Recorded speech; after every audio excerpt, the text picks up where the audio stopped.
গিয়ে মেজে বৌদি কি নিয়ে চলে এলো স্পেশাল দিনে? আচ্ছা, পড়ে যাবে আসতে। বাবা সিম ভর্তা করেছে। বাবা সিম ভর্তা করেছে মেজে বৌদি। আর ফুলকপি আলু দিয়ে মা কালকে ঝোল খুব ভালো লেগেছে। দেখি, বাহ। হ্যাঁ, আবার করেছো নিরামিষ ঝোল। আজ তো আমরা নিরামিষ, আবার কাল আমিষ। ঠিক আছে, সাবধানে থাকো। আমি যাচ্ছি নিচে, একটু ঠাকুরের ঘরে যাব। ঠিক আছে, তোমরা কি খেতে বসছো? আচ্ছা, ঠিক আছে, ঠিক আছে। পায়ে ব্যথা হয়েছে আবার? আর্নিকা 200।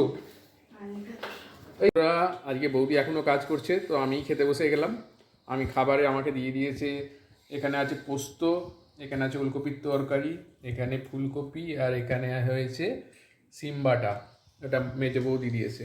আর সামনের পাতে একটু নিয়ে নিয়েছি বাটার, সামনের পাতে একটু বাটার। আর অ্যাজ ইউজুয়াল এই আলু ভাতেটা মাখা খুব ভালো লাগে, পেঁয়াজ ভেজে মেখে দেয়। তো আমি আজকে খেতে বসে গেছি। এবার বসি, টাটা, শুভ দুপুর।